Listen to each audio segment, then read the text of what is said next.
జరిగించండి. హృదయాంతరంగా ఎరిగిన దేవుడు, హృదయాన్ని పరిశీలించే నాదుడు కనుక మీ సన్నిధిలో ఉండే భాగ్యాన్ని మాకు ఇచ్చినందుకు వందనాలు స్తోత్రం చెల్లించుకోండి. యేసుక్రీస్తు నామములో ఈ మనవులన్నీ అడిగి వేడుకొని పొంది ఉన్నాను తండ్రి. ఆమేన్, ఆమేన్, ఆమేన్. హల్లెలూయా. కీర్తన గ్రంథము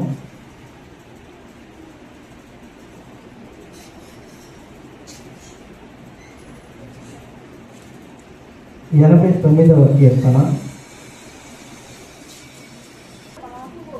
పరాక్రమ గలమైన బాహువు నీకు కలదు, నీ హస్తము బలమైనది, నీ రక్షణ హస్తము ఉన్నతమైనది.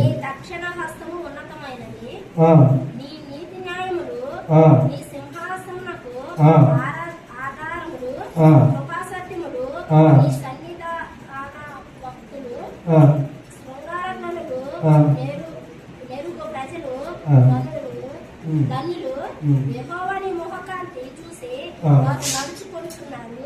నీ నామమును బట్టి వారు నిలబెల్లా హర్షించుచున్నారు. నీ నీతి చేత హెచ్చించబడుచున్నారు. వారు బలములకు అతిశయ స్పందన నీవే. నీ దయ చేతనే మా కొమ్ము హెచ్చించుచున్నది. హల్లెలూయా. ఇక్కడ ఇజ్రాయేలుడైన ఎజ్రా గారు రాసిందన్నమాట ఇది. ఎందుకంటే దేవుడు ఎజ్రా గారు ఈ మందిరము పనుల విషయమై దేవుని ఎంతగానో స్తుతిస్తూ ఆయన ఆత్మతో నింపబడినప్పుడు ఈ గీతములు రచించాడు అన్నమాట. పరాక్రమ కలిగిన బాహువు నీకు కలదు దేవా, నీ హస్తము బలమైనది, నీ దక్షిణ హస్తము ఉన్నతమైనది అంటున్నాడు. పరాక్రమ కలిగిన బాహు అంటే తండ్రి అయిన దేవుడికి జ్యేష్ఠ కుమారుడు మన అద్వితీయ కుమారుడైన మన ప్రభు అయిన యేసుక్రీస్తుల వారు. ఆయనే పరాక్రమం కలిగిన వాడు. ఆయన తప్ప యుగమందు పరమందు ఇంకెవరూ లేరు. అయితే ఆ పరాక్రమం కలిగిన వాడు తండ్రి సృష్టించిన కాలం నుంచి ప్రకటన గ్రంథం వరకు కూడా ఆయనే బయలుపరుచుకుంటూ వచ్చాడు. యెహోవా దూత పరాక్రమం కలిగిన వాడు, యెహోవా దూత ఆయన అన్నవాడే నజరేయులకు యేసుక్రీస్తుల వారు. ఇక్కడ దిగ్యోన్ దగ్గర కూడా వచ్చాడు అంటాడు. ఏమని? పాపిష్టి మనుషుడైన ఒక మనిషి దగ్గరకు వచ్చి దేవుడు అంటాడు, పరాక్రమం కలిగిన బలాజ్యుడా అంటాడు. పిరికివాడినైన వాడిని దేవుడు ఏమంటున్నాడంటే పరాక్రమం కలిగిన వాడా అంటున్నాడు. దేనికి అంటున్నాడంటే యెహోవా హస్తము బాహువు చాపబడిన ఉన్నది. ఎవరి మీద ఆ హస్తము చాపబడి ఉన్నదో ఆయన దయా కిరీటము బాహువు కార్యము జరిగిస్తూ పోతుంది. ఆయన పరాక్రమం ఎంతో గొప్పది. ఆయన చేసే మహత్కార్యములు చాలా పెద్దవి. అయితే ఆయన హస్తము బలమైనదంట. ఎందుకంటే నీటిని ఏకరాశిగా, పాయ నీళ్ళని ఏకరాశిగా నిలిపినవాడు, సముద్రమును పాయలు చేసినవాడు, ఆరిన నేల మీద పరిచినవాడు, పగలు మేఘస్తంభమై రాత్రి అగ్నిస్తంభమై వారి బిడ్డల్ని నడిపించినవాడు. పగలు ఎండదెబ్బ తగలకోకుండా ఆయన హస్తాన్ని చాపాడు. రాత్రి మంచు దెబ్బ తగలకోకుండా ఆయన అగ్నిస్తంభం వలె అగ్ని నాలుకల వంటి కనులు కలిగిన వాడు, అపరంజి నేత్రములు కలిగిన వాడు, సర్వసృష్టికర్త అయిన దేవుడు ఆ మంచులో వారికి ఎక్కడ కూడా చలి అనేది రాకుండా వెచ్చగాను ఉండటానికి అగ్ని స్తంభమై నిలిచాడు అన్నమాట. అయితే ఆయన దక్షిణ హస్తము అంటే, దక్షిణ హస్తం అంటే కుడి చేయి. దక్షిణ హస్తము కుడి చేయి కింద వస్తుంది. ఆ కుడి చేయి మన ప్రభు అయిన యేసుక్రీస్తుల వారు అన్నమాట. అయితే నీ హస్తము బలమైనది, నీ దక్షిణ హస్తము ఉన్నతమైనది. నీతి న్యాయములు నీ సింహాసనముకు ఆధారము. నీతి న్యాయములు కలిగిన వాడు నా దేవుడు. ఎవరు చేసిన పరిచర్యకు ఫలమానిక వేసేవాడు ప్రభువే. ఆయన నీతి కలిగిన న్యాయాధిపతి కనుకే నీతిని, సింహాసనాన్ని ఆయన ఘనతకు అర్హుడన్నమాట. సింహాసనములకు ఆధారములు అంటున్నాడు. ఆయనే ఆధారము. భూరాజులు ఏలేవారు ఒక సింహాసనమే, కానీ పరలోకాన్ని ఏలే రారాజు సింహాసనాసీనుడైన మన ప్రభువైన యేసుక్రీస్తుల వారు. అయితే అక్కడ కిందకు వచ్చిన తర్వాత కృపా సత్యములంట నీ సన్నిధాన వర్తకులు. కృప ఎవరిని ఆకర్షిస్తూ వారు వచ్చిన తర్వాత వారంట వర్తకులుగా మారిపోతారు. ఎవరు ఈ వర్తకులు అంటే సముద్ర తీరంలో మరి చమురు కానీ ఈ దేశం నుంచి ఆ దేశానికి, ఆ దేశం నుంచి ఈ దేశానికి మరి ఇటువి అటు అటువి ఇటు అమ్మే వాళ్ళని వర్తకులు అంటారు.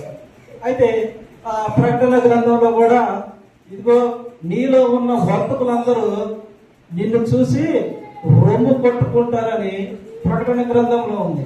అయితే ఆ వర్తకులు ఎవరంటే నీవు నేనే. ఆయన సన్నిధానములో నీతి న్యాయములు జరిగించే దేవుడి సన్నిధిలో ఆ వర్తకులు ఎవరనంటే నీవు నేనే ఆ వర్తకులము. ఎలా చెప్తున్నావు నీవు వర్తకులు అంటే ఉచితముగా విన్నదాన్ని నీవు ఉచితముగా దేవుడు నీకు అనుగ్రహించిన దాన్ని ఉచితంగానే బోధించాలి. ఆ ఉచితమైన దాన్ని, ఆ వర్తకమైన దాన్ని తీసుకువెళ్ళి నువ్వు సువార్తను ఆ ఊరిలోనో ఆ దేశంలోనో ఆ రాజ్యంలో నువ్వు ప్రకటిస్తావు. చూసావా? అదే వర్తకులు. అందుకని అంటున్నాడు ఏమని, కృపా సత్యములు ఎవరి చేతైతే నీవు నింపబడతావో, ఎవరైతే నీవు అభిషేకిస్తావో వారు నీ సన్నిధానంలో ఎలా ఉంటారంట? వర్తకులుగా. సువార్తని వెదజల్లే వాళ్ళని వర్తకులుగా అంటారు. అందుకనే నీ సన్నిధానంలో వర్తకులు అంటున్నాడు ఆయన. అయితే యెహోవా శృంగధనులు నెరుగు ప్రజలు ధన్యులు అంటారు. ఎవరైతే పూర్ణ హృదయంతో పూర్ణ ఆత్మతో స్తుతించి ఆరాధిస్తూ ఉంటారో, శృంగధ్వని విరిగిన నలిగిన హృదయంలో నుంచేదే శృంగధ్వని. ఆ ధ్వనికి ప్రతి ఒక్కట కార్యము కూడా తత్తరిల్లుతూ ఉంటుంది. నీవు రెండు చప్పట్లు చరుస్తూ దేవుడి సన్నిధిలో లెబానోను శిఖరము మీద దేవదారు ప్రాణువై తాండము ఆడుతూ చప్పట్లు కొట్టు ఉన్నావనుకో, నువ్వు చప్పట్లు చచ్చేటప్పుడు శత్రువు మీద ఒక దెబ్బ పడతానే ఉంటది. నువ్వు చప్పట్లు చరచలేని స్థితిలో ఉన్నప్పుడు దేవుడి సన్నిధిలో శృంగధ్వనితో పూర్ణ హృదయముతో పూర్ణ ఆరాధనతో ఎప్పుడైతే నీవు ఆరాధిస్తూ ఉంటావో, ఒక నీ చేతిని గాని నీ దగ్గర ఉన్న ప్రతి దాన్ని ఒక వాయిద్యములకు వావిస్తూ ఉన్నావనుకో, నువ్వు వావించే ఒక కంజరైనా సరే శత్రువు మీద ఒక దెబ్బ పడేలా చేస్తుంది. శృంగధ్వనులు నీ నెరుగు ప్రజలు ధన్యులు అంటున్నాడు. అయితే యెహోవా నీ ముఖ క్రాంతిని చూచి వారు నడుచుకొనుచున్నారు అంటున్నాడు. కరువైనా ఖడ్గమైనా సరే, బాధ అయినా దుఃఖమైనా సరే, ఎవరైతే దేవుడి యందు విశ్వాసం ఉంచి నడిచిన వారు ధన్యులు. ఈ రోజున లోకంలో సింహాసనం మీద కూర్చున్నవాడు అంటున్నాడు, నీవు క్రీస్తుని ఎరిగిన వాడు అయితే, నీవు బైబిల్ పట్టుకున్నవాడు అయితే, ఇదిగో నీకు రావాల్సిన ప్రతి ఒక్కటి కూడా నేను తీసివేస్తాను.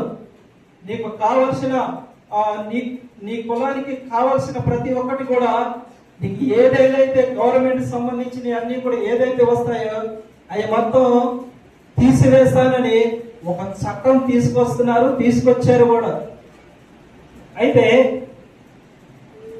ఇక్కడ కులం వెలివేయచ్చు, జనులు వెలివేయచ్చు, అధికారులు వెలివేయచ్చు, కుటుంబంలో ఉన్నవారు కూడా వెలివేయచ్చు.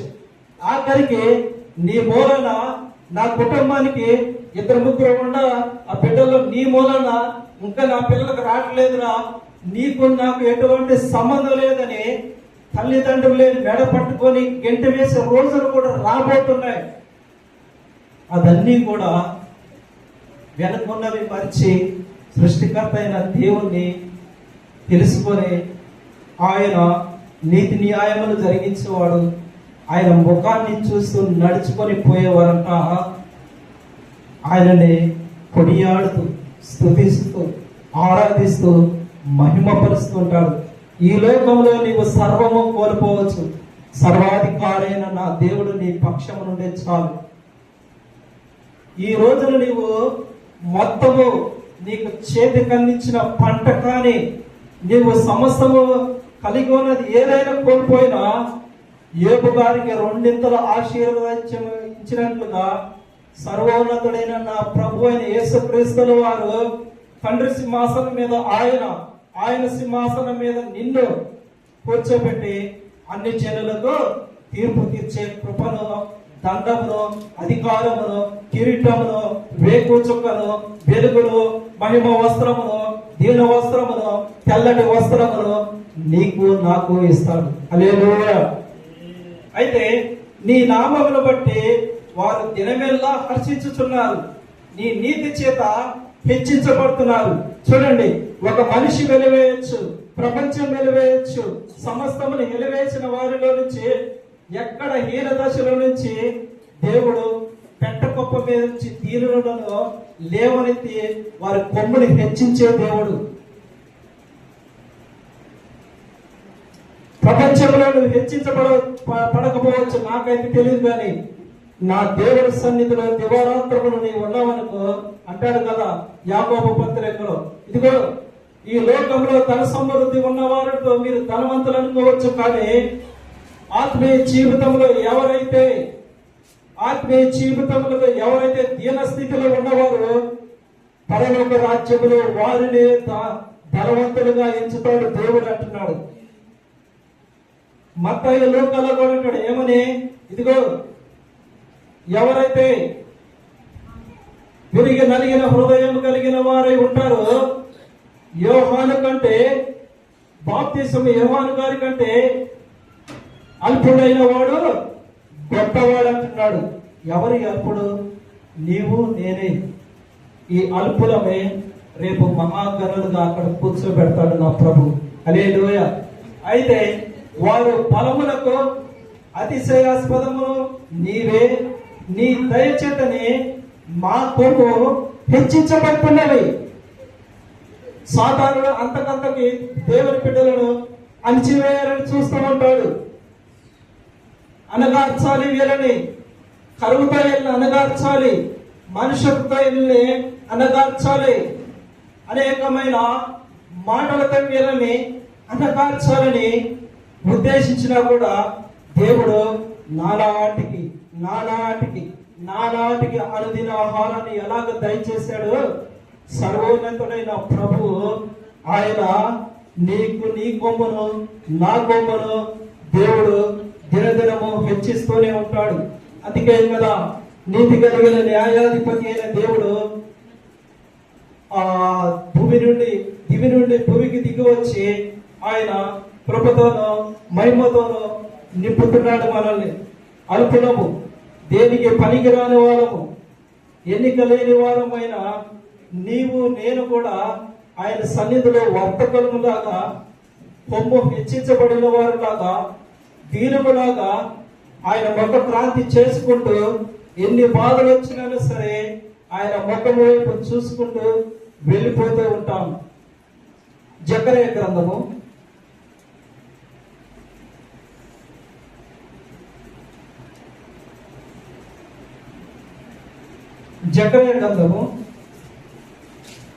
9వ అధ్యాయము 9వ పెద్ద చదవండి. బహుగా సంతోషించుడి. యెరూషలేము నివాసులారా, నీ రాజు నీతిపరుడును రక్షణ గలవాడును దీనుడై గాడిద పిల్లను ఎక్కి నీ యొద్దకు వచ్చుచున్నాడు. హల్లెలూయా.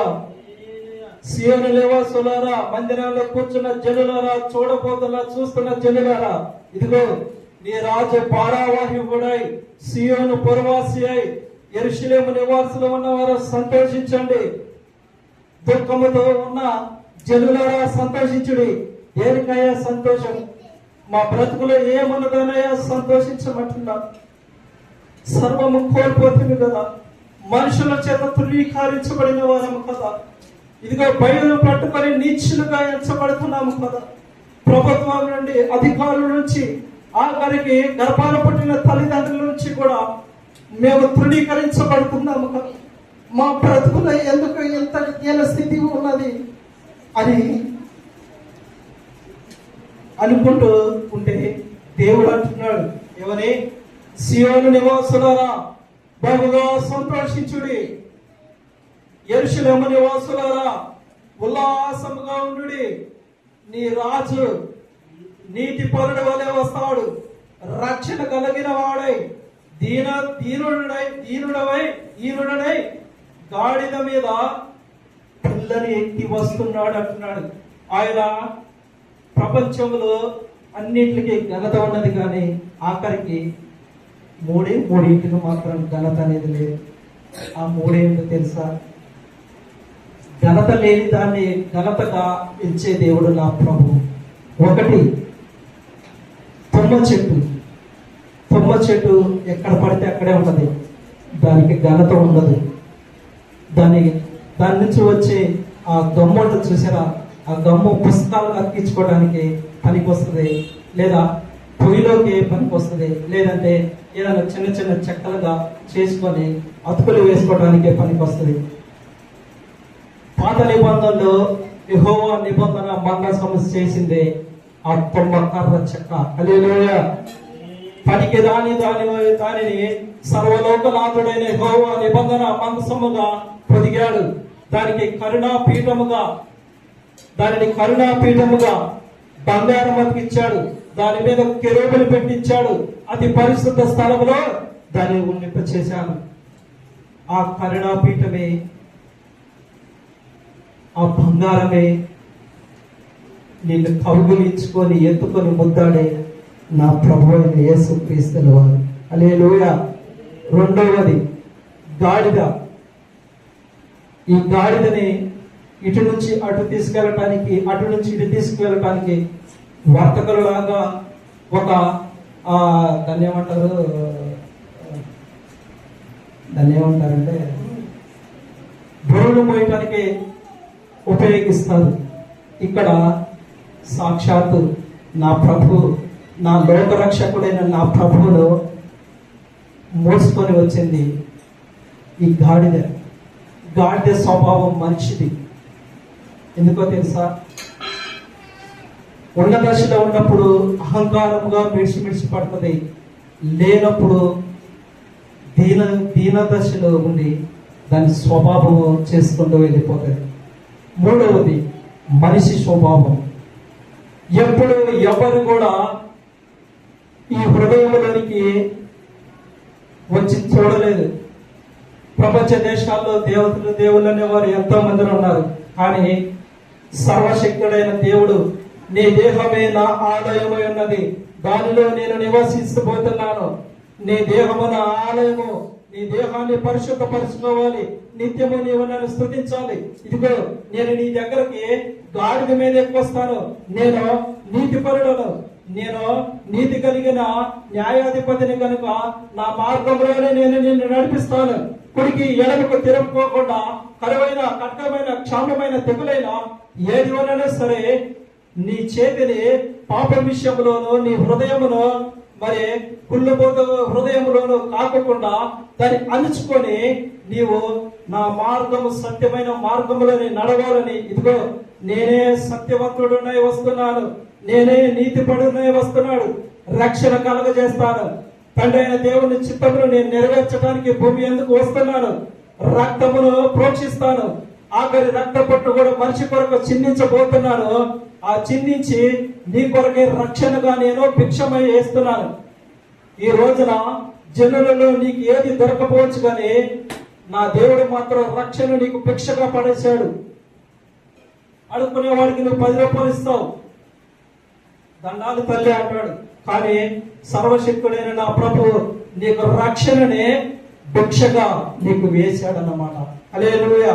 అయితే దీనుడనే వస్తాడు, తగ్గించుకొని భూమి ఆకాశములు పట్టజాలని దేవుడు ఆయన తగ్గింపు తత్వాన్ని తగ్గించుకొని గుర్రం మీద వచ్చాడనుకో, గుర్రము అధికారానికి, అహంకారానికి, తిరుగుబాటుకి సాదృశ్యమైనది. గుర్రం మీద రాలేదు ఆయన. గుర్రము అధికారానికి, తిరుగుబాటుకి, అహంకారానికి సాదృశ్యమైనది. అందుకని ఆ పాత నిబంధనలు ఒక మాట అంటారు, పరో రథముల లారా అని. ఆ రీతిగా ఉన్నాడు, తగ్గించుకొని రక్షణను తీసుకొని నీ కాడికి దీన మనసు కలిగి వస్తాను. ఎవడి మనసు నీ మీద ఆనుకోని వాడిని పూర్ణ శాంతి కలిగిన వాడిగా చేస్తానంటున్నాడు. దేవుని బిడ్డలారా, దేవుని చిన్నులారా, వచ్చిన వర్తకులారా, ప్రియ సహోదరి సహోదరులారా, తండ్రులారా, పెద్దలారా, చిన్నలారా, దేవుడు నీతి కలిగిన న్యాయాధిపతి అయి భూమి నుండి దిగివచ్చి తగ్గించుకొని ఆయన పారావాహుడు ఎవరు ఎక్కని గాడిద మీద ఎక్కి కట్టబడిన గాడిదని విప్పాడు. అంటే నా తండ్రిని విప్పాడు. నా మీద పశువు పిల్లైన, నా మీద గాడిద పిల్లైన నేను ఎక్కి ఇదిగో నా హృదయంలోనికి వచ్చి ఎక్కి తీసుకొని వచ్చాడు. ఏ కట్టబడిన వారు మీరు ఉన్నారు. సర్వోన్నతుడైన నా దేవుడు ఆ కట్టను విప్పబడను గాక. మహిమాన్వితుడైన దేవుడికి స్తోత్రం కలుగును గాక. సియోనులో నుండి నా తండ్రి ఈ మాటలని వినుడు గాక. పురాణ సమీపాన వింటున్న నా దేవుడి మాటలని భూమి ఆకాశములు గతించిపోవచ్చును గాని నా దేవుడి మాటలు ఎన్నటికి ఎప్పటికీ గతించిపోవు. దీనిలో పొందైనను సున్నా అయిన తప్పిపోను. నేను తప్పిపోవచ్చు కానీ నా దేవుడి మాటలు ఎప్పటికీ గతించిపోవు. ఆకాశం అందన నా దేవుడు ఈ నా మాటలు వింటున్నాడు, తొంగి చూస్తూ. హల్లెలూయా. కనుక ఈ ఉదయకాల సమయం అందన దేవునికి స్తుతి, ఘనత, మహిమ, ప్రభావములు కలుగునుగాక. ఈ ఉదయకాల సమయం అందన దేవుడు ఈ సమయాన్ని నాకు ఇచ్చినందుకు స్తుతి, ఘనత, మహిమ కలుగునుగాక.